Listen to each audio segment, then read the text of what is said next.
please do not mistake anything I'm going to say to you about the Woodley-Till fight as a slide on Till. It is not meant at all, even a little bit. In fact, I really respect Darren Till. I really respect his skills.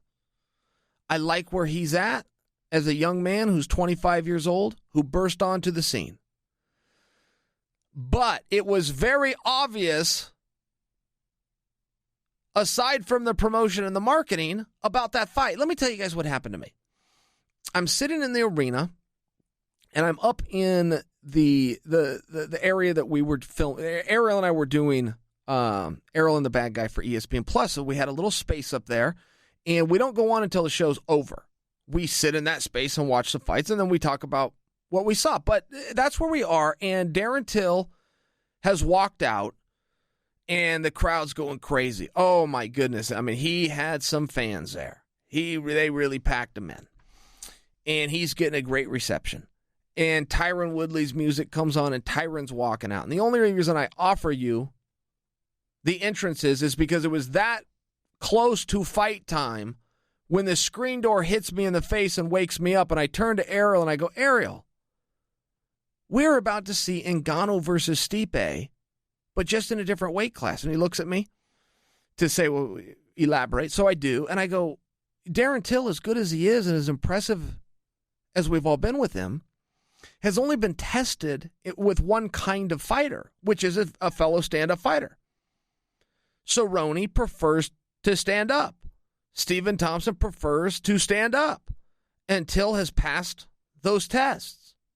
Much like Ngannou leading into Stipe, we had not seen him in there with a complete, well-rounded, wrestling-heavy, wrestling-credentialed fighter. We just haven't seen that. We've bought in a little bit to the mystique, not looking at the longevity and the specific matchups, just like we did when it was Ngannou versus Stipe time.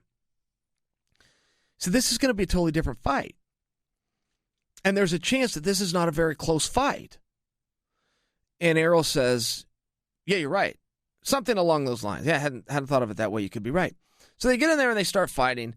And, Tyron, so many people thought he had so much pressure on him and he was so nervous. I agree. He had a lot of pressure, and I agree that he was nervous. I just offered to you that is where he fights his best.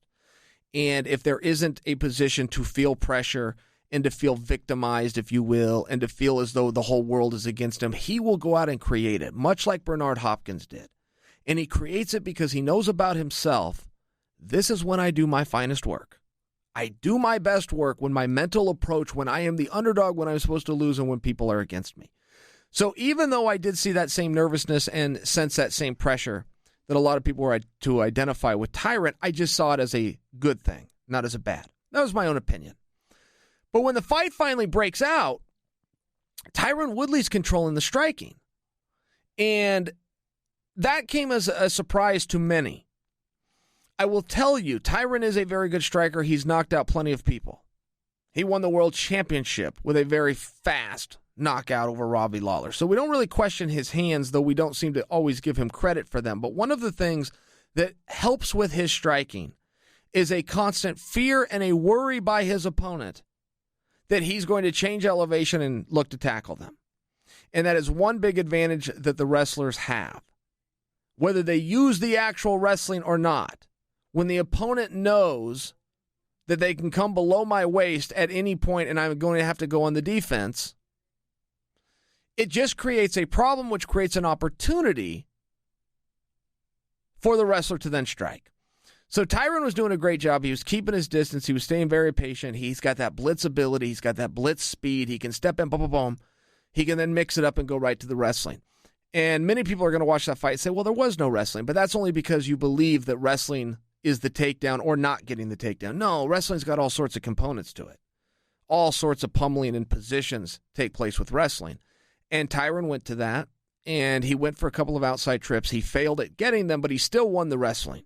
He still got to the body. He still got to what we call the underhooks. He still got his hands locked, and ultimately he pushed Till into the fence and held him there against his will. That's wrestling. It's not just the takedowns. So Tyron wins the wrestling, and Tyron also wins the striking. That part came as a surprise. You get into the second round, Tyron knocks him down to the point that you thought as Till was falling, maybe this fight's over. Till recovered. He showed tremendous resilience, tremendous heart, and now Tyron's going to the ground and pound, and it looks like the fight's about to be over. So now, of the three aspects of fighting, the wrestling, the striking, and the grappling, Tyron's now won two of those aspects. Ultimately, he slips in the choke to win the third aspect. The reason I offer you this is, again, it's not to put down Darren Till, not in the least, but Tyron deserves a lot of credit here. It wasn't just a win over a formidable number one contender who'd never been beaten before. Fighter of the year. Darren Till, as far as where he was to where he has risen to over the past 12 months, nobody has done that. But he beat him in all aspects. There is no need for a rematch. There is no call for a rematch. And there never will be a rematch. Of the three components of fighting, each one of them were tested, and each one of those positions was won by Tyron Woodley. It also, in some ways, really benefits Tyron that when he did knock Till down, that the referee did not step in and stop it. And I'll offer you to it like this. I come from an amateur wrestling background. It is viewed in wrestling that a pin is the most dominant and superior way you can defeat an opponent. The rules are set up that way. All the way to the NCAA recognizes that with team points. But fellow wrestlers know that isn't true. We know we can get caught and get pinned. Fellow wrestlers know that something known as the technical fall is the most dominant thing you can do to your opponent. That is where you get so many points ahead. In the case of amateur wrestling, 15 points. So many points ahead. It's like the mercy rule in baseball. The referee will just step in and stop the contest.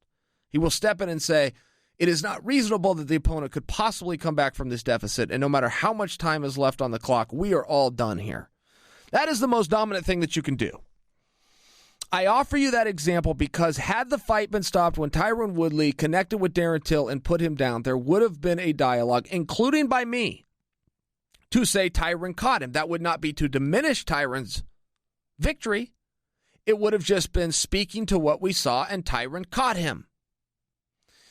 Because the fight was not stopped and Tyron had already won the wrestling, because the fight was not stopped and Tyron now clearly had won the striking, it then gave him the ability to go into the third and final aspect, which is the grappling and the submission game, and to also win that.